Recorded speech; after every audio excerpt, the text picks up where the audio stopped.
My son told me he wasn't expecting me for Christmas. It cut deep. I had been helping him with his mortgage, making sure he never missed a payment. After all my sacrifices, his words felt like a knife to the heart, but he didn't know. His little comment would cost him everything. Before we continue, please subscribe to the channel and let us know where you are listening in the comments. Let me tell you how it all began. I'm Richard Wallace. I'm in my mid-60s now, and I still believe Christmas is the one time of year that should bring families together. My house was glowing with lights that week. I climbed ladders even though my knees complained, just to hang decorations across the roof. Inside, I set up the tree the way my wife and I used to when she was alive. Every ornament carried a memory. I wanted everything perfect, because this year I expected my son David to finally come home. I remembered the Christmases of the past. Back then, David was just a boy, running through the house, laughing as he tore into his gifts. My wife would cook, I would play music, and the house would feel alive.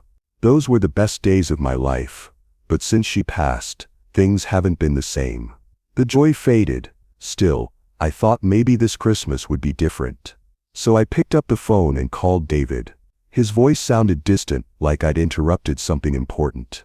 "Dad, I'm really busy," he said. I tried to keep my voice steady, just wanted to make sure you're coming over for Christmas. You, Marcy, the kids, everyone. There was a pause, and then he sighed. Yeah, I'll stop by, don't worry." But something in his tone made my stomach twist. He wasn't excited, he wasn't warm. He sounded distracted. I pushed the doubt aside. I wanted to believe in him. I went shopping the next day, determined to make it special. I bought expensive gifts for the grandkids, but the gift that meant the most was a framed photo I had restored. It was an old family picture, me, my wife, and David as a child, smiling in front of the Christmas tree. I thought it would remind him of where he came from. Christmas Eve came. The snow was falling, covering the streets in white.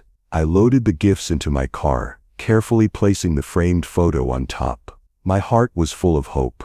I kept picturing the look on David's face when I surprised him. The drive wasn't long, but every mile felt heavy with expectation. I imagined stepping into his warm house, hearing the laughter of his family, maybe even sitting at the dinner table together again like old times. I told myself this Christmas would heal the distance between us. When I pulled up to his house, I noticed the driveway was packed with cars. The windows glowed with golden light, and I could hear faint voices and laughter inside. It looked like a big celebration was already underway. My chest tightened with joy. He didn't tell me about the party. Maybe he wanted it to be a surprise. I walked up to the door, gift bag in hand, the framed photo tucked inside with care. I rang the bell, smiling to myself. I pictured David's face lighting up when he saw me, but when the door opened, the look I saw wasn't joy. David stood there, frozen, his eyes wide, his face pale. He muttered, like he'd just seen a ghost. The shock in his voice stabbed me. He wasn't expecting me. In that moment, I felt the warmth in my chest drain away. Something was wrong, very wrong, and I had no idea how deep that wound would cut. David's face froze the moment he opened that door. His eyes darted past me, like he was checking if anyone else could see me standing there. "Dad," he muttered. His voice was low, hesitant. I smiled, holding up the gift bag. "Merry Christmas, son. I thought I'd stop by and surprise you." But his reply cut deeper than I expected. I wasn't expecting you." His tone wasn't warm. It was edged with irritation, like my presence had ruined something. For a second, I just stood there, confused. I thought maybe he was tired or stressed. But then I looked past his shoulder. The house was full of people. The dining room table stretched long, covered with plates, dishes, and candles. Laughter echoed from inside, but the moment I stepped forward, the room went quiet. Guests turned their heads, their eyes landing on me with confusion. And then I noticed the detail that nearly broke me. Every chair was taken. Every spot around that beautiful table was filled. Not a single place had been set for me. I felt like an intruder in my own son's home. I stepped inside anyway, clutching the gift bag tight. "I brought something for the kids," I said, my voice shaking slightly. Marcy, my daughter-in-law, walked up quickly. She wore her usual polite smile, but it didn't reach her eyes. "Richard, this really isn't a good time," she whispered. I tried to laugh it off. "Not a good time. It's Christmas Eve." Her hand touched my arm lightly, but it wasn't comfort. It was pressure, like she was steering me back toward the door. "Maybe you can come another day. We weren't prepared for you tonight." The sting hit me hard. My throat burned, but I forced a nod. "Of course. I don't want to interrupt." Behind me I heard murmurs, guests whispering, forks clinking against plates as people awkwardly turned back to their food. But I could still feel their eyes. I felt humiliated. My son hadn't just forgotten me. He had hidden me from his own life. I gripped the bag tighter. Inside, the framed family photo seemed to burn against my hand, mocking me. I had restored it with such care, thinking it would bring us closer. Now I couldn't even give it to him. I swallowed hard, forcing the lump in my throat down. My voice came out softer than I wanted. "All right then, I'll leave you to it." I turned, each step toward the door heavy, shame pressing down on me. I didn't want them to see the tears welling in my eyes. But then something caught my attention. On the kitchen counter just near the doorway, a stack of papers sat. The bold letters across the top read, "Mortgage Agreement." I paused for only a second, my mind racing. David's house, his lifestyle. All of this, was it possible he was only keeping it together because of me? I tightened my grip on the bag. For the first time that night, anger rose above the hurt. I forced a smile, nodded at Marcy, and whispered, "Merry Christmas." Then I stepped outside into the cold night air. Snowflakes touched my face, but I barely felt them. My mind was spinning. Inside, laughter picked up again, muffled by the closed door.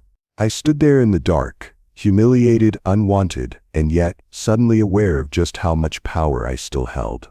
I walked back to my car, placed the gift bag gently on the seat beside me, and started the engine. That mortgage paper wouldn't leave my thoughts. Maybe my son thought he could shut me out. Maybe he thought I was nothing more than an old man clinging to traditions. But he had no idea what I was capable of when pushed. And tonight, he pushed me too far. The drive home that night felt longer than ever. Snow fell thick against the windshield, but my mind was somewhere else entirely. I couldn't stop thinking about that mortgage paper on David's counter.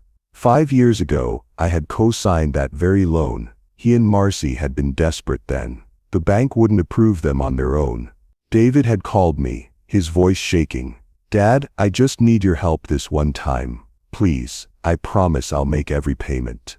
I had believed him. I wanted to believe him. He was my only son, and so I signed away my security, my retirement. I even dipped into my savings when he fell behind the first year. Thousands of dollars gone. But David never said thank you. Not once. He acted like it was nothing, like my sacrifice was expected. The memory gnawed at me as the road stretched on. I had given so much, and tonight I was treated like a stranger. When I finally pulled into my driveway, the silence hit me. My house looked warm with its Christmas lights glowing, but inside it was empty. No laughter, no voices, just me. I carried the gift bag into the living room and set it beneath the tree. My hands trembled. The photo frame inside would never be unwrapped now. The kids would never see it. I sank into my chair, the ache in my chest heavier than ever. On the coffee table sat a small wooden box. I reached for it and opened it slowly. Inside were letters from my late wife, Margaret. Her handwriting was still neat, still soft.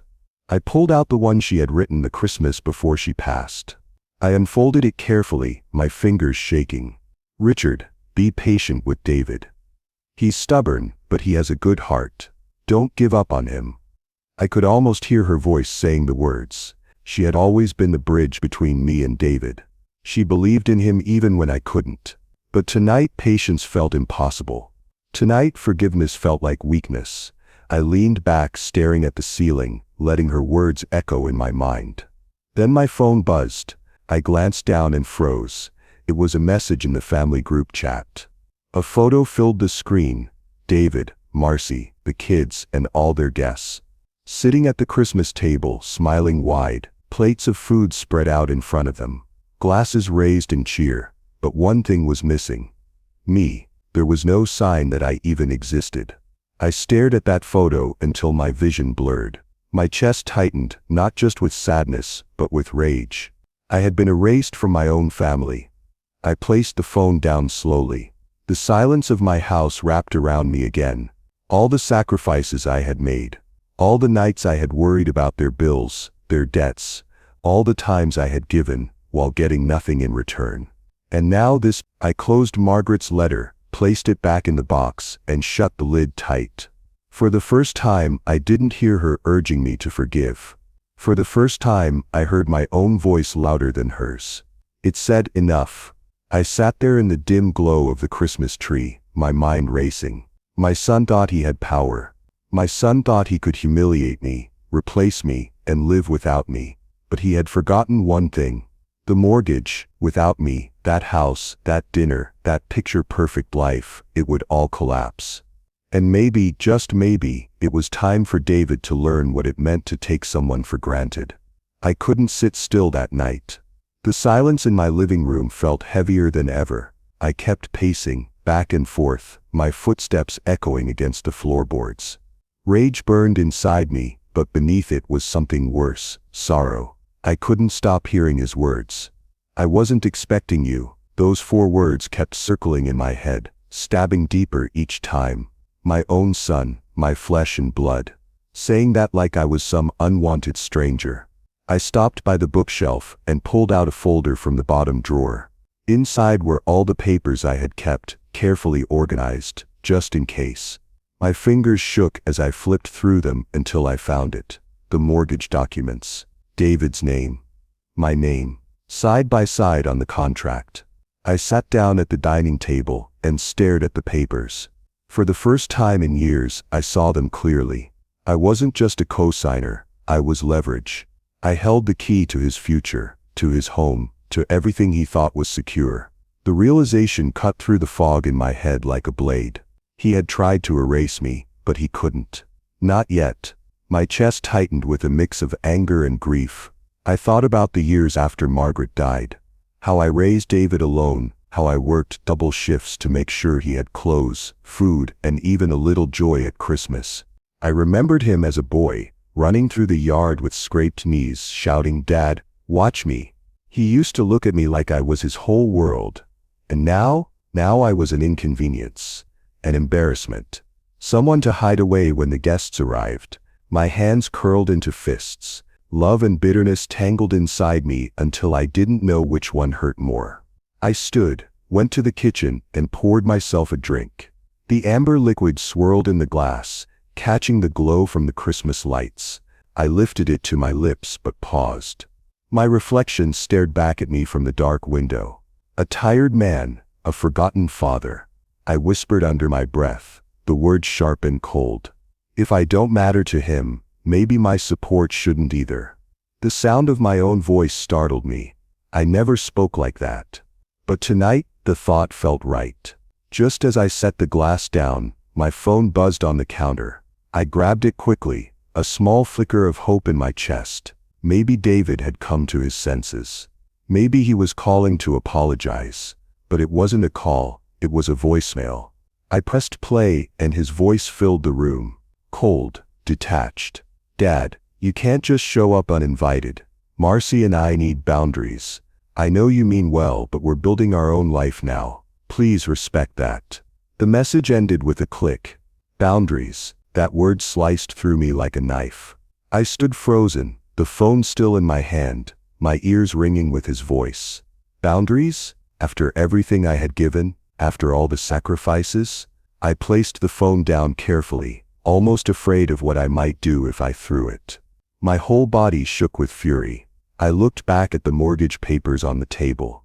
My eyes narrowed. That piece of paper was the only proof left that I mattered. That I wasn't just some shadow in his life. For years I told myself love meant giving without expecting anything back. For years I swallowed the disrespect, the coldness, the distance. But tonight something inside me cracked. I was done being ignored.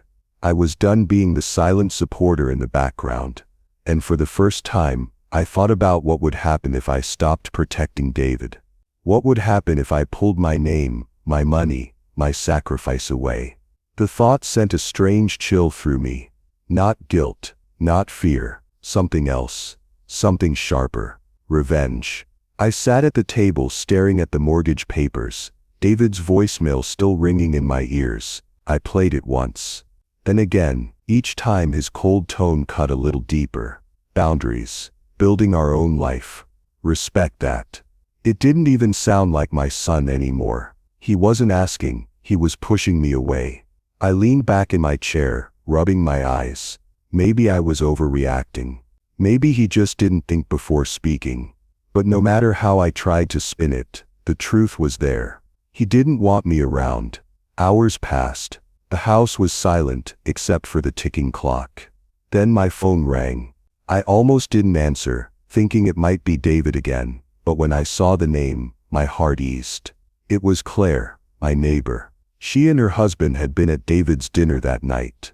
I picked up. "Richard, are you awake?" she asked softly.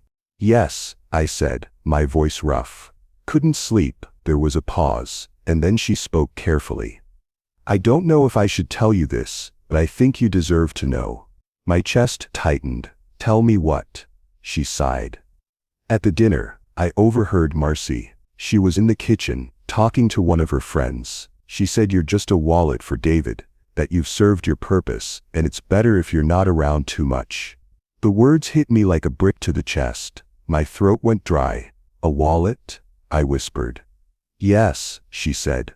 I didn't want to repeat it, but she also said she's been the one telling David to keep distance from you, that it's healthier for their family. I gripped the phone so hard my knuckles turned white. My heart pounded in my ears. So it wasn't just David being careless. It wasn't him slipping away naturally. This was planned. Encouraged. Controlled. Marcy had pushed me out, and my own son let her. I felt like the floor beneath me cracked open. The humiliation from earlier that night suddenly felt 100 times heavier. Guests staring at me like I didn't belong. David standing there, embarrassed, fumbling, and Marcy, calm, polite, pretending it was about timing. It had all been a lie. I forced a shaky breath. "Thank you for telling me, Claire," I managed. "I appreciate your honesty." "I'm sorry, Richard," she said quietly. "I know this must hurt." "It does," I said, and then I hung up before she could hear the break in my voice. I sat there in the dim light, staring at the mortgage papers again. My vision blurred with hot tears, but I refused to let them fall. Not now. So that's what I was to them. A wallet, a backup plan, a man to bleed dry, then toss aside. The anger inside me shifted. It was no longer wild, confused rage. It was sharp, cold, focused. I pressed my palm against the papers, feeling the weight of them. These weren't just documents, they were my proof. My leverage. My last tie to David's life. "They'll see who I really am," I whispered into the stillness. My voice didn't shake this time. It was steady. I thought of Margaret, my late wife. How she always believed in forgiveness. How she told me to be patient with David, to give him space. But Margaret wasn't here anymore. And patience had only made me invisible. No, this wasn't about patience anymore. This was about respect, about dignity. I wiped my face with both hands and looked around my empty living room. The tree still stood in the corner, gifts unopened beneath it. For years I dreamed of my family filling this room again. But the truth was clear now. That dream was gone. All I had left was the leverage in my hands, and for the first time, I was ready to use it. The next morning, I sat at the kitchen table with a cup of cold coffee, staring at the mortgage papers. My hands were steady now, no more tears. No more doubt, just one thought circling in my head.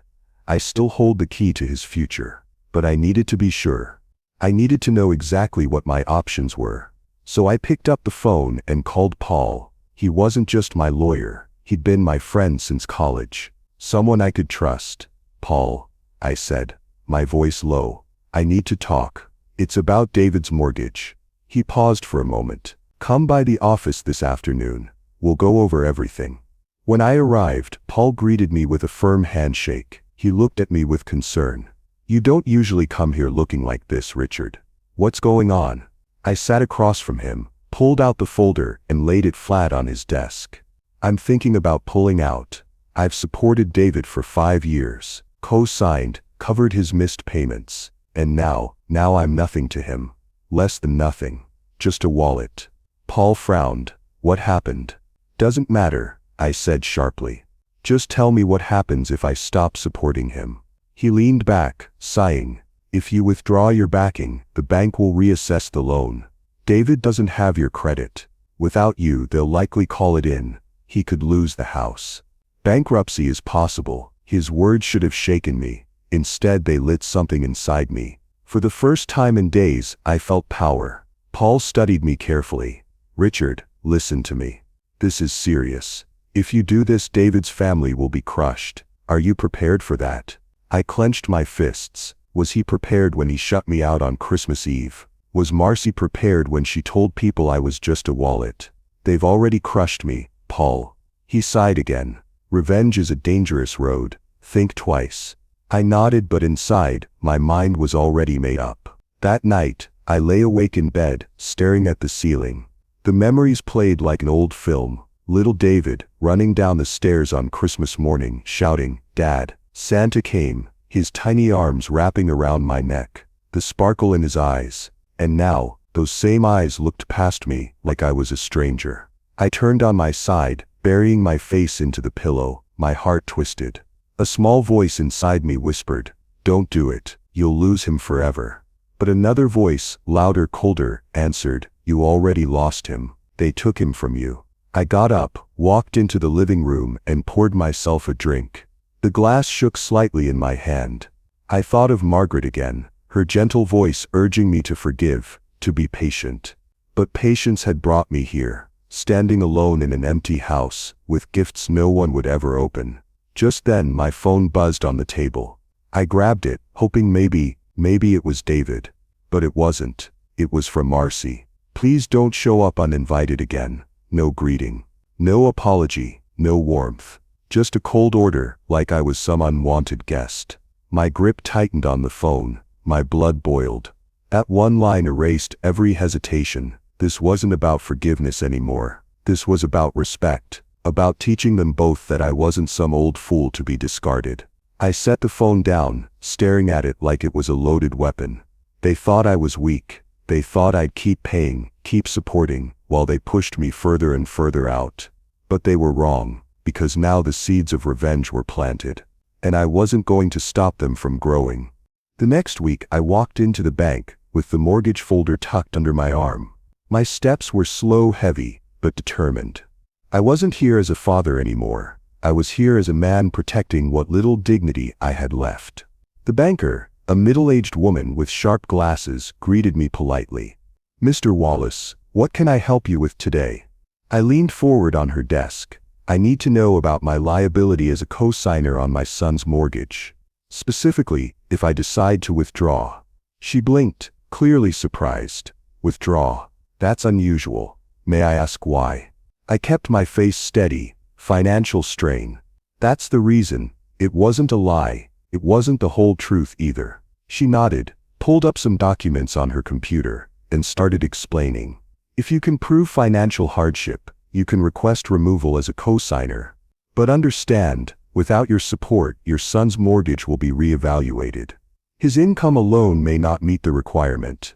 That could result in foreclosure." Her words were calm, professional, but they hit like a hammer. Foreclosure, losing the house. The life David and his family had built could vanish, all because I walked away. I forced my expression to remain calm, though my chest ached. My throat felt dry. She added softly, "It's not a step to take lightly, Mr. Wallace." I nodded once. "I understand." After the meeting, I walked toward the exit. That's when I noticed a young couple at another desk. They were leaning close to each other, grinning nervously, as the banker explained something. The woman clutched her partner's hand like she was holding on to a dream. It took me back years. To the day David signed his own first set of papers. I had been so proud, standing beside him, believing I was helping him build a future. Back then, he smiled at me with gratitude. He called me his rock. Now I was just a shadow standing outside his life. I turned away and walked out of the bank, my heart heavy. Back home, I went straight to my study. I unlocked the desk drawer, slid the mortgage folder inside, and turned the key. I stood there for a moment, staring at that drawer. Those papers held David's entire future, and I held the key. It was power. It was also pain. I poured myself another drink, sat in my armchair, and tried to quiet the storm inside me. Every decision I made from here on out could destroy what little was left between us. But maybe destruction was the only way to wake him up. Later that night, my phone buzzed. I glanced at the screen, expecting maybe another cold message from Marcy. But it wasn't her. It was a number I didn't recognize. I hesitated, then opened the message. It was an invitation, a dinner invitation. From Marcy's brother Alan. His message was short, almost cryptic. "Richard, we should talk. There are things you should know." I read it twice, frowning. Things I should know. Why him? Why now? My chest tightened with suspicion. Marcy's brother wasn't someone I'd ever been close with. We were polite at family gatherings, nothing more. Why would he reach out to me directly? I set the phone down, my mind racing. Maybe this was another trick. Maybe Marcy was behind it, trying to manipulate me again. Or maybe Alan knew something that could change everything. I leaned back, staring at the ceiling, torn between caution and curiosity. One thing was clear, the game wasn't over. Not by a long shot. And now another piece had just moved onto the board. I didn't want to meet Kyle. He was Marcy's brother, and I had no reason to trust him. But when he called me, his voice carried something sharp. "Richard, you need to hear this. It's about my sister." We met at a small bar on the edge of town. The place smelled of old wood and beer. Kyle sat in the corner, hunched over a glass. His eyes were tired, bitter, like a man carrying secrets too heavy to hold. He didn't waste time. "She's been stealing," he said. I froze. "What do you mean?" "Marcy, my sister, she's been siphoning money from David's accounts. Quietly. For months." His words hit me harder than any punch. I gripped my glass so tight I thought it might break. "Why would she do that?" I whispered. Kyle leaned forward, voice low. "She's pushing David into risky investments. Shady deals. She tells him it's a chance to build wealth. But she's using your name. Your mortgage support. She knows as long as you're tied to that house, David won't sink." The room around me blurred. I could hear only the pounding of my heart. My son was being used like a puppet, and I was the safety net keeping it all together. Kyle slid an envelope across the table. Proof. Bank records. Withdrawals that don't add up. Transactions she hid from David. I opened it. My hands shook as I stared at the copies. Money moved from joint accounts into some unknown place. The trail was dirty and clear. I looked at Kyle. His face was hard, but there was something else there. Anger mixed with shame. "Why are you telling me this?" I asked. He laughed bitterly. "Because I hate her. She's always thought she was smarter than everyone. But she's destroying David. And I won't let her pretend to be a saint anymore." For a moment I felt something dark rise in me. Vindication.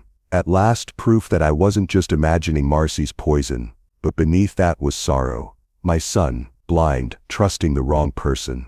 I sat there in silence. My drink sat untouched.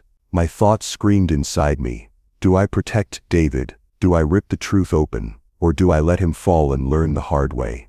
On the drive home, my chest ached. I remembered David as a boy, holding my hand on Christmas morning, laughing over little toy cars. Now he was a man, but one lost in a trap he couldn't see. As I turned onto Main Street, I slowed. There it was, David's car, parked outside the bank. The building was dark except for one office light upstairs. I pulled over, hidden by the shadows. Through the window, I saw David. He was sitting across from a man in a suit, papers spread across the desk. They spoke in low voices, their faces serious. I couldn't hear them, but I could feel it. Deals, secrets, trouble. I sat there for minutes, my fists gripping the steering wheel, my mind torn apart. My son was slipping deeper into something dangerous, and Marcy was pushing him there with both hands. By the time I drove away, one thought burned inside me. This wasn't just family drama anymore. This was war. I didn't sleep that night. I kept seeing David in that bank office, whispering with a man in a suit. My head was heavy, but my heart was heavier. By morning I couldn't take it anymore. I drove to his house and knocked until he opened the door. He looked surprised, almost guilty. "Dad, what are you doing here this early?" I pushed my way in. My voice was sharp. "We need to talk, David. No more lies. I know Marcy has been moving money. I know she's pulling you into dangerous deals. Tell me the truth." For a moment his eyes flickered with panic. But then he straightened, crossing his arms. "So Kyle ran his mouth, huh? That was it." He didn't even deny it. My chest tightened. "So it's true." David sighed, frustrated. "Yes, okay. Marcy has some plans. Investments. She thinks they'll pay off. And I agreed to them." I stared at him in disbelief. "You agreed? You're letting her gamble with everything you've worked for, with everything I backed you on." He looked at me with something colder than I'd ever seen. "Dad, you don't get it. This is how the world works now. You can't hold on to old ways. You take risks. That's how you grow." I shook my head, my voice cracked. "You're risking your life, your home, my name." But then he dropped a bomb I wasn't ready for. He looked me in the eye and said, "We were planning to sell the old house, Mom's house. That'll cover the debts if things go bad." For a second, I couldn't breathe. My late wife's house, the home where David grew up, the kitchen where she made pancakes on Sunday mornings, the porch where we sat every summer evening. Every memory of her lived in those walls. "You were going to sell it," I whispered, without even telling me. David didn't flinch. "Dad, it's just business. You're too sentimental. You hold on to the past like it can bring Mom back. But it's just a house. We need to move forward." My hands trembled. I could feel the blood rushing to my face. "Just a house. That home is your mother's memory. It's the last piece of her we still have." But he didn't soften. His eyes hardened instead. "You think you're the only one who lost her. I did too. But I can't live in memories forever. I have a wife now, a future. You should understand that." Something inside me broke. I felt betrayed, more than words could hold. He wasn't just choosing Marcy over me. He was choosing greed over family, risk over memory. My voice rose. "I stood by you. I paid for your education. I carried you when you couldn't carry yourself. And now you repay me like this, by selling the only thing that still connects us to her." David's jaw tightened. He raised his voice too. "You never trusted me. You've always acted like I can't make my own choices. Maybe that's the real problem. Maybe I don't need you anymore." The words cut me deeper than a knife. My son, the boy who once clung to me on Christmas morning, now looking at me like I was nothing more than an obstacle. "Get out," he said finally. His voice was ice. I stood frozen, my breath heavy, my body shaking. He didn't even look back as he walked down the hall. The door slammed, echoing through the empty rooms. I stood there alone, staring at the family pictures on the wall, the smiling faces, the moments that once felt unbreakable. And now all of it was shattered. In that silence, a thought came to me, cold, final. He's not my son anymore. And with that my heart hardened. The next morning I drove out to the old house, my late wife's house, the place where every memory of her still lived. When I stepped inside, the silence hit me. Dust on the furniture, sunlight falling through the curtains. It was quiet, but I could almost hear her laugh. That soft laugh she had when she teased me about leaving my boots at the door. I walked from room to room, touching the walls with my hand. My throat tightened. This was where David took his first steps, where we decorated the Christmas tree every year, where my wife stood in the kitchen humming while cooking. I stood in the hallway and whispered, "I won't let them take this from you, I promise. Not this house, not your memory." The weight of the past pressed against me, but instead of breaking me, it gave me strength. Later that day, Paul came by again. He had been checking on me often since things with David grew tense. He found me sitting at the kitchen table with papers spread out. He frowned. "Richard, are you really going to do this? If you pull your co-signer support, David could lose everything. Foreclosure, debt, his whole future." I leaned back, staring at the papers. My chest ached. "I know, and I don't want that. He's still my son, Paul. I love him. but I can't let him drag me, and her memory, through the mud. I can't allow that disrespect to stand. Paul put his hands on the back of a chair. So this is final. I nodded. My voice was steady, but my eyes burned. I have no choice anymore. He left me no choice. That afternoon I drove into town and walked into the bank. I handed the clerk the paperwork I had been holding onto for weeks, the papers to begin removing myself as David's co-signer. The clerk looked over them carefully. "Are you sure about this, Mr. Evans? Once it starts, there's no going back." I swallowed hard. "I'm sure." When I left the bank, a strange relief washed over me. It was like I could finally breathe again. For the first time in weeks, I felt the leverage shifting. I wasn't powerless anymore. I had taken a step, but that night, everything changed again. When I got home, the sky was already dark. I walked up to my porch, tired, my head spinning from the weight of the day. I opened my mailbox and froze. There was a plain white envelope inside. No stamp, no return address. Just my name scrawled across it in thick black ink. I carried it inside, my hands shaking. I tore it open and pulled out a single sheet of paper. The words were short. "Cold. Stop, or you'll regret it." I stared at the note, my heart pounding. My chest tightened. Someone knew what I was doing. Someone wanted me scared. I sat down hard on the couch, the note trembling in my hands. My mind raced. Was it David, Marcy, or someone else entirely? One thing was clear. The fight was no longer just between me and my son. Someone else was stepping into the shadows, and I had no idea what was coming next. After that note showed up in my mailbox, I couldn't think straight. Every sound outside made me jump. Every shadow near the house felt like someone watching me. I kept asking myself the same question. Was it David? Was it Marcy? Or someone else entirely? By morning, my nerves were so raw that I drove straight to the hardware store and bought cameras. I spent the entire afternoon installing them around my property. One above the garage, one at the front porch, another covering the back door. As I screwed the last one in place, I caught myself glancing over my shoulder every few seconds. The hair on the back of my neck refused to settle. I could feel eyes on me, even when no one was there. That night, I sat at the kitchen table with the feed open on my laptop. The little red lights blinked on each camera. It gave me some comfort, but not much, because deep down, I knew cameras wouldn't stop betrayal. The next morning, my phone rang. It was Kyle. "Richard," he said, his voice low and sharp, "Marcy's getting suspicious.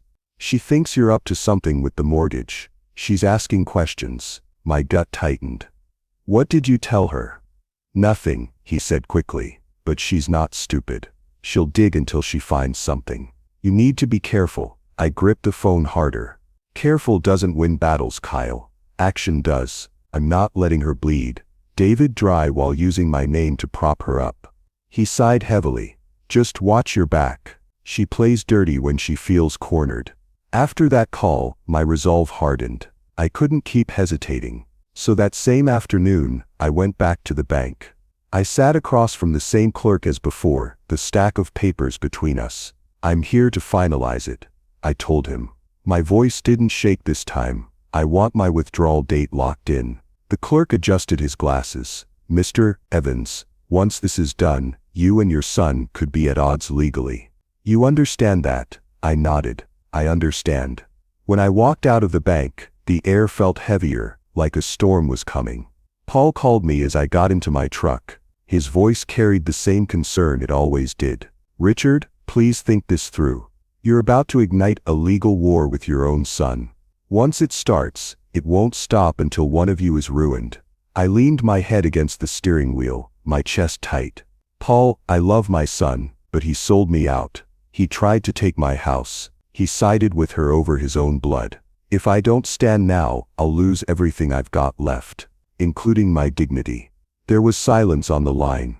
Then Paul whispered, "Then I guess you already know what you're doing." I hung up and drove away, but something didn't feel right. As I turned onto the main road, I checked my rearview mirror. A black sedan slid into the lane behind me. Nothing unusual at first, but every turn I made, the sedan followed. Left. They turned left. Right. they turned right. Even when I slowed down, they stayed back just enough to not look obvious. My palms grew slick on the wheel. My heart hammered in my chest. Finally, I pulled into a gas station. I parked, pretending to check my tires. The black sedan slowed as it passed, but didn't stop. I caught a glimpse of the driver, a shadowy figure wearing a cap pulled low. The car kept going. I stood there in the cold air, trying to catch my breath. My gut screamed at me. This wasn't just a family fight anymore. This was war, and someone out there wanted to break me before it even began. The next morning, I couldn't take it anymore. I drove straight to David's place. I needed answers. I needed my son to finally decide where he stood. When he opened the door, I didn't waste time. "David," I said firmly, "I'm giving you one last chance. Choose your blood. Choose your family. Don't let Marcy pull you away from me." His face hardened. His eyes, cold and sharp, cut right through me. "Marcy is my family now, Dad," he snapped. "Not you. She's my wife. You're just old baggage holding me back." The words stabbed me deeper than I thought possible. My chest ached, but I forced myself not to crumble in front of him. I stood tall, even though my heart was breaking. "Then hear me clearly," I said, my voice heavy but steady. "You'll stand on your own, no more from me." A smirk appeared behind him. "Marcy." She stepped into the doorway, arms crossed, her eyes sparkling with arrogance. "You think you can scare him," she said sweetly, almost mocking. "You won't survive without David either. You need him more than he needs you." Her confidence, her smug tone, it made my blood boil. She really thought I was weak. She thought I had nothing left without my son's approval. I stared at her for a long moment. Then something clicked in me. She had no idea who I really was. No idea how much strength I still carried. She was blind to it. "Be careful, Marcy," I muttered. "You're not as clever as you think." I turned and walked away before either of them could see the tears building in my eyes. My chest burned. My hands trembled on the steering wheel as I drove back home. When I got inside, I sat down at my desk. The final documents lay waiting. All I had to do was sign. My pen hovered above the line. My hand shook, not from doubt, but from the weight of what this meant. Cutting him off. Cutting my own son loose. Something I never thought I'd have to do. But I pressed the pen down. I signed. And with that signature, the tide shifted. For the first time in weeks, a breath of relief passed through me. The war wasn't over, but I had taken my power back. I closed the folder and leaned back in my chair. That's when it happened. Crash. Glass exploded across my living room. My head jerked up. A brick lay on the floor, shards of glass scattered around it. My heart jumped into my throat. Slowly I bent down and picked it up. Tied around it was a crumpled piece of paper. I untied the string and opened the note. The words were scrawled in thick black marker. "Old man, back off." My hands trembled as I held the note. My stomach twisted. Whoever wrote this wanted me scared. They wanted me to quit. But as I stared at those words, something else lit inside me. Anger. Pure, burning anger. They had shattered my window, but they wouldn't shatter me. I looked at the cameras I had set up around the house. For the first time, I was grateful I had listened to my paranoia. If they wanted a fight, they were going to get one. This wasn't just about money anymore. This was about my dignity, my late wife's memory, my family's legacy, and I wasn't going to let anyone take that from me. Not David, not Marcy, not some coward hiding behind bricks and notes. The cracks in their mask were starting to show, and soon everyone would see them for what they really were. The police came to my house after the brick was thrown through my window. They looked around, asked me questions, took notes, but in the end they shrugged. "No evidence, sir. No witnesses. Nothing we can act on." And just like that, they left. I stood there staring at the shattered glass. My chest felt heavy. I knew who was behind it. Marcy, maybe not her hands, but her mind. She wanted me scared. She wanted me silent, but fear was not going to win. Later that evening, as I sat in my study, I heard a knock on the door. It was Kyle, my son's old friend. His face was pale, eyes darting around like he was being watched. "Richard, we need to talk," he whispered. He pulled a small USB drive out of his pocket and placed it on my desk. "What's this?" I asked. Kyle leaned in close. "It's Marcy. A full recording. She admits everything. Fraud, lies, manipulating David, using his name for scams. It's all there. This will destroy her."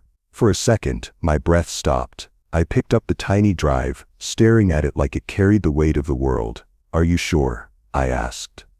Kyle nodded. I couldn't keep quiet anymore. "She's dangerous, Richard. She'll ruin you and she'll ruin David too." When he left, the house fell silent again. Just me, the USB, and my thoughts. I plugged it into my laptop, and there she was. Marcy's voice. Clear, cold, bragging about money she had stolen, laughing about how easy it was to fool David, saying my name with disdain, calling me the old man who won't last. My fists clenched so hard I felt my nails dig into my skin. This was it, the proof I needed. I could take this to the police, the bank, even the press. Marcy would be finished. But then the other thought hit me. David. If I exposed her, I wasn't just destroying Marcy. I was destroying him too. His marriage, his pride, his life. My son would be left with nothing but shame. I leaned back in my chair, closed my eyes, my heart pounded like a drum. Justice or mercy, love or revenge. I thought of my wife, her laughter, the way she used to tell me, "Family is everything, Richard. Protect it, no matter what." But how do you protect family from itself? I sat there for hours, the room dark except for the glow of the computer screen. The recording replayed in my ears, every word slicing deeper. I poured myself a glass of whiskey, but it didn't calm me. Nothing could. Then it happened. My phone buzzed on the desk, a new email notification. I clicked it open, not thinking much of it. And then I froze. The subject line glared at me like a death sentence. Foreclosure notice initiated, and below it the address. David's home. For a moment I couldn't breathe. I rubbed my eyes, thinking maybe I had read it wrong. But no, it was real. The bank had already started the process. My son's house, the place he thought was safe, the walls that once held my wife's laughter, it was slipping away. I stared at the screen, my whole body trembling. This wasn't just a fight anymore. This was war. I didn't sleep that night. The USB drive sat on my desk like it was alive. I kept staring at it, wondering if I had the strength to use it. By morning my decision was made. I walked into the bank with the recording in my hand. My steps were heavy, but my resolve was firm. The banker's eyes widened as I slid the USB across the table. "Play it," I said. My voice was cold. The room filled with Marcy's voice. Her laughter, her shameless words about scamming money, about using David like a puppet, about mocking me, calling me useless and old. The banker's jaw dropped. This is serious," he muttered. Within hours, investigators were involved. Her accounts were frozen. A full probe launched. The web she had spun was finally collapsing, but news travels fast. By evening, David stormed into my house. His face was red, his voice shaking. "How could you do this, Dad?" he shouted. "You went behind my back. You're trying to destroy my wife." My chest tightened. I wanted to reach for him, to explain gently, but there was no time for gentle words now. "Sit down, David," I said firmly. "And listen." He glared at me, but I pressed play again. Marcy's voice filled the room, word after word, confession after confession. Her bragging about the lies, the fraud, the way she tricked him into signing documents without reading. Her calling him so desperate for love he'll believe anything. David's face drained of color. His lips trembled. "Stop," he whispered. But I didn't stop. He needed to hear it all. Finally he covered his ears, shaking his head like a child. No, she wouldn't. Then the truth hit him. His eyes went wide, glassy with tears. His knees gave out, and he sank onto the couch. I had never seen my son so broken. His anger was gone. All that was left was devastation. And then the sound of sirens outside. Red and blue lights flashed through the window. The door burst open.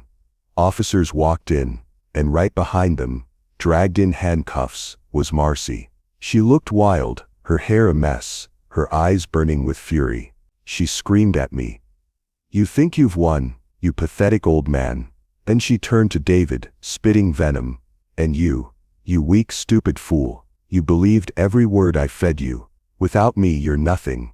David flinched, his face collapsing under the weight of her words. The officers pulled her back, but her voice echoed in the room as they dragged her away. For a long moment, there was silence. Just me, my son, and the wreckage of everything we once knew. David covered his face with his hands. His shoulders shook as sobs tore out of him. "I was blind, Dad," he cried. "I was so arrogant, I pushed you away. I thought she loved me. I thought." His voice broke completely. I sat beside him. My hand trembled as I placed it on his back. Slowly, he leaned against me, like he was a boy again. "I'm sorry," he whispered. "For everything, for not seeing, for not listening." I wanted to tell him it was all right, that he wasn't to blame, but the truth sat heavy in my heart. We had both lost so much. My wife's memory, our peace, his pride. I embraced him, but my eyes stared off into the distance, heavy, sorrowful. This was not victory. This was survival. The cost of truth is never cheap. When the dust finally settled, I had one last decision to make. The mortgage. For years I had carried the weight of David's house on my back. I thought I was protecting him. I thought I was buying his love with money, but now after everything, I knew the truth. If he was ever going to rebuild his life, he had to stand on his own 2 feet, so I called the bank. I finalized the removal of my support. From that day forward, the responsibility was his. No more shields, no more excuses. It broke my heart to do it, but it was the only way. Weeks passed. Marcy was gone, locked away, her name dragged through the mud. The papers called her a fraud. The neighbors whispered about her downfall. She had played the game for too long, and finally, she lost. David disappeared from my sight for a while. I let him. He needed space to face his mistakes, to live with them, to learn. I heard rumors that he sold his car, that he picked up extra shifts, that he worked late into the night just to cover the bills. It humbled him, it changed him. Slowly he was beginning to understand the value of responsibility, the weight of choices. As for me, I kept to myself. That winter Christmas came. The house was quiet, too quiet. I hung a few simple lights on the tree. No fancy decorations, no big feast, just me and the silence of my thoughts. I sat by the fire, a cup of coffee in my hand, staring at the twinkling lights. Memories of better days filled my mind. My wife's laughter, David as a little boy, tearing open gifts. A family that once was. The ache in my chest was heavy. But for the first time in a long time, I felt at peace. Justice had been served. Betrayal punished, and then there was a knock at the door. I froze. Slowly I stood and opened it. David stood there. His face was tired, thinner, but his eyes were softer. In his hands he held something wrapped in old newspaper. "I wanted to give you this," he said quietly. I unwrapped it, my breath caught. It was the old framed photo I had once bought, the one Marcy had mocked, the one he had thrown aside. Now it was polished, the glass replaced. He had cared enough to restore it. I looked at him. He didn't say sorry, he didn't have to. The gesture said everything. We stood there in silence, father and son, broken, scarred, but not destroyed. Slowly I stepped aside, and he walked in. We sat by the fire, no grand speeches, just a fragile, quiet moment of reconciliation. It wasn't perfect, but it was real. And as I looked at the lights on the tree, I thought to myself, sometimes love must be tough, or it isn't love at all. That was the truth. The lesson I had learned through fire and betrayal. Closure settled in my heart. Justice was done. Marcy's poison was gone. My son had been humbled, and I, though older and warier, still had hope. Because even in broken families, sometimes something survives. If you like this story, please like this video, subscribe to the channel, and share your impressions of this story in the comments.